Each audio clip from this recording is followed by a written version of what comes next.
Hey everyone, another video today. We had a very strong day in the markets. I want to take a look at ES first. Like I said, this is the daily chart for ES. It's intraday 15-minute.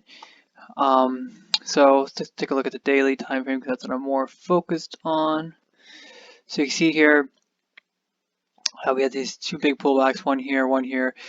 The 50 held back here, the 50 broke here. We tested the 100 EMA and looked like almost tested it. And then also the Ichimoku cloud, which is a tool that I use from time to time for some resistance and support.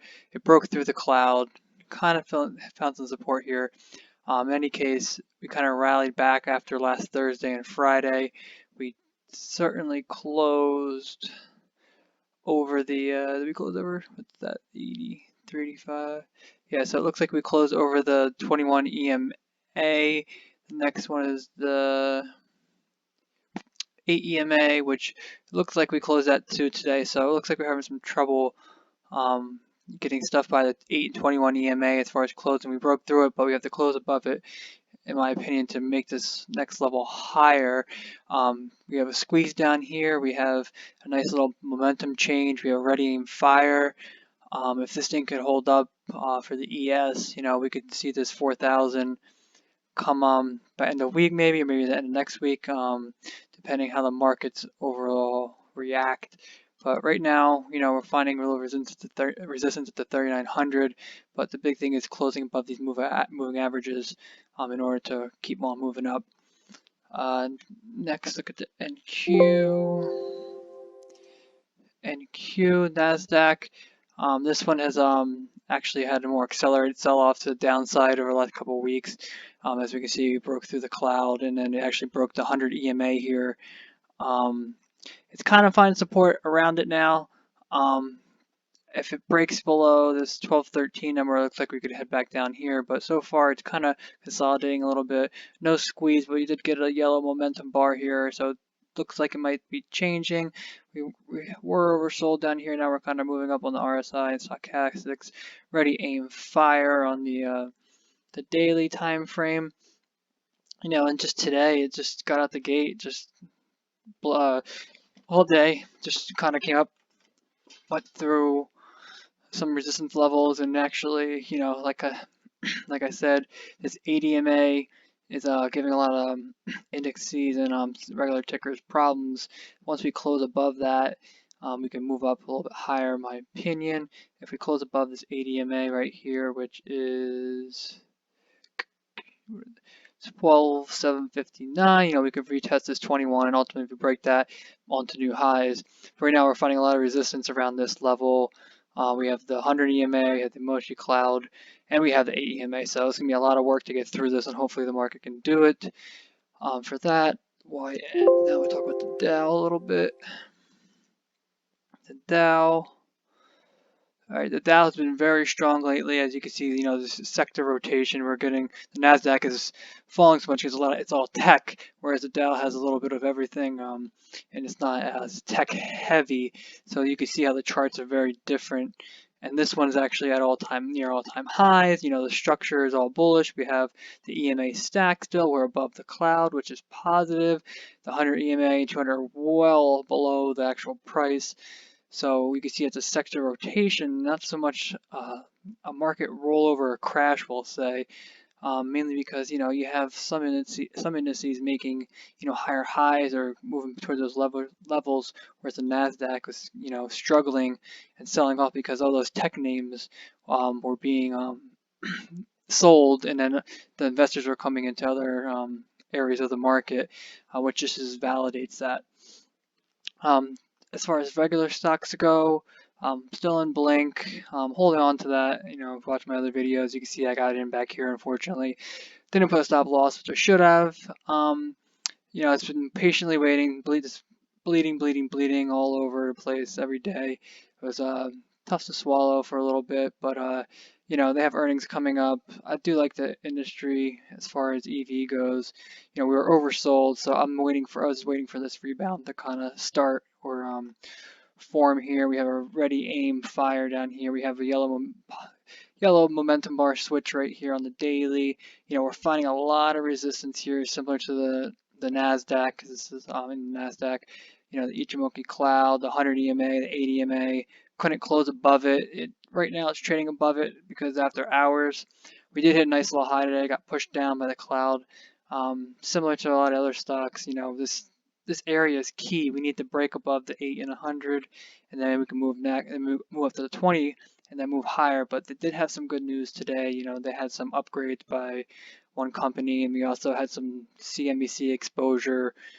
So that could probably hopefully provide a boost. We have 30% short interest, so maybe if we get some positive news in the next couple of days or into earnings, which I think they would maybe start releasing some news, that way it could lead into a nice little run and then maybe some positive events here. That could push it up to the downside if we break below 30 again, and then I think we're testing 25. We break to 25, it's gonna be in free fall here. It is a speculative stock, but long term, I think it's a little bit, in the EV sector, it has potential, but trade wisely, trade smart. Don't go over your means, position size. The next one's FUBO. This one has been interesting. High short interest as well. We've dropped off after earnings, broke at the 100 EMA, found support around the 200. Now it's kind of chopping. We have a couple inside days. If inside. This one's kind of lagging the market. It was up 5%, but up only $1 on the day. $1.60. It couldn't break this 29 level. If you take a look on this day and the intraday, it was just consolidating, chopping all day today. Having trouble there, finding sellers at $29 or $30. Ultimately closed below 29. We do have a ready aim signal, oversold, not positive momentum, still bearish over here. I did sell some calls against my long shares today. I sold, I think, the 33 or 32 calls for next week. I'm giving, this 80 EMA is at 32.62, the 100 EMA is at 32 about. So I figured, it's going to find some resistance there probably, unless they come out with some positive news and get a short squeeze. But going into next week, I sold these calls because high implied volatility, and it's by the expected move. So I feel comfortable selling some calls. If it trades sideways, I'll keep the premium on that. The good news is here, I'm seeing some sort of divergence a little bit here. We have a low here, and then another low here, about similar low. And the momentum is a little bit higher. Let's see how that turns out. Maybe it drips down or could pop up. But all in all, we're getting oversold here. I think it's got to find some support, some exhaustion soon. I mean, like yesterday we had an inside day, today even more narrow. Light volume though the last 2 days. So we'll see how this turns out. I'm surprised this didn't move more with the market today, but we'll keep an eye on that. PLTR, I was really, if you watch my other videos, I was kind of bearish on this after earnings because they had a lot of shares about to hit the market. However, now that has been holding up fairly steady at 23, it seems like just a lot of interest in this at 23. Yes, their shares were hitting the market, and there's a lot of them, but it seems to be getting absorbed over this level here. So I'm liking this for a longer term swing play of earnings in not a month or two. We are oversold. We got a ready fire signal. We have the RSI and stochastics sliding up. Have some momentum switch here. No squeeze or anything. I bought some back last week, and I've been adding, 100 shares here, 100 shares there. I got an average of below 23, but I'm looking, if we break in, once again, this 8 and 100 EMA, that's what's holding this up. This has been driving the 80 EMA all the way down. So we're consolidating. Hopefully we can break through these levels. And then my first level is the 21 EMA, which is the mean. That's at about 26.46. So once it breaks that, we'll hit some resistance here probably. And then the goal is to get through this and then ultimately to retest these highs at some point. May not happen this year, may not happen ever, but that's what I'm looking for. The downside risk to this is, in my opinion, the risk reward is really good. So the downside risk, in my opinion, would be the 1930, which is the 200 EMA, where the upside is, potential goal of the retest highs. So you can see this yellow line right here at 23 has been support for a while. So if it does break it, it's likely going to test these other moving averages. So keep an eye on this. Looking for a longer term position. This is more of a buy and hold type play. Maybe sell some calls against it if it pops up, and then maybe sell some calls when it hits resistance, because it's going to take a while to get through all of these EMAs and all these moving averages and the cloud too. Next, what am I in? I think MRVL. This one, I do like this. It's a 5G play. At the time I got in, it was looking good. We were in a squeeze. We were at the, the 50 EMA, and it was right into earnings. But then the market just rolled over and just kind of pulled back. And this is in the Nasdaq, so this is why this drop looks a lot more significant. Because of that fact, it was in the Nasdaq. It actually broke below the 200 EMA. Kind of found some support down here. Looks like it's getting held up again by the 80 EMA. It's similar to a lot of other Nasdaq plays and tickers that I'm in. 100 EMA is all the way up here, so it does have some, it has to break this 80 EMA. This is a key moving average, and once it breaks that, maybe we could test a 21. Very simple. We got a positive momentum switch here today. We're oversold, moving up. Got a ready aim fire signal. So long as the market holds up and keeps doing what it's doing, maybe we could come up and retest these levels. But overall, this is a 5G play, and I like this more of a longer term. Especially if I like that up here, I added some in the 40s, and I just wanted to add in the 37s, but I missed it. But this level hasn't been seen, since back here in, November. So I thought it was a good opportunity to build a position down here. I may add to it if we do get a pullback, because I do like this for a longer term swing. To retest these highs eventually, as long as the market holds up and 5G continues to do its thing. They are all the ones I'm currently in, but I am eyeing up DKNG. I love this setup. I just like the DKNG altogether. I was in it back here and then took some profits up here, and now I'm looking to get back in. I should have. The best spot would have been this 50-day right here on these big dips, which hold this support for a while.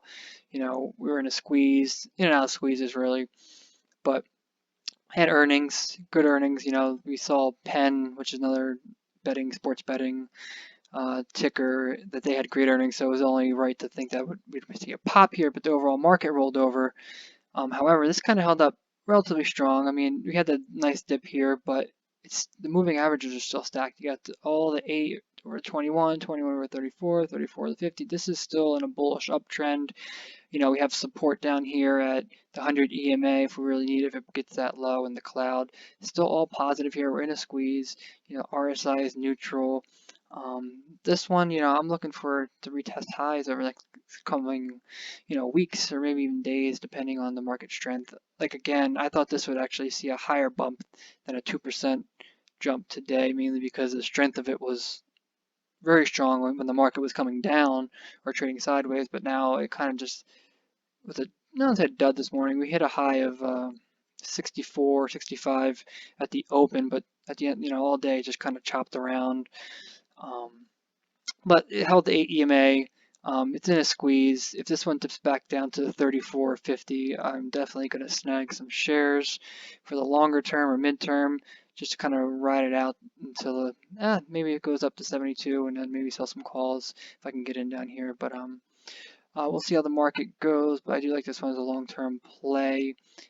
They had a partnership with Dish for some live sports betting, but we'll see how that goes. That's what I'm looking at right now.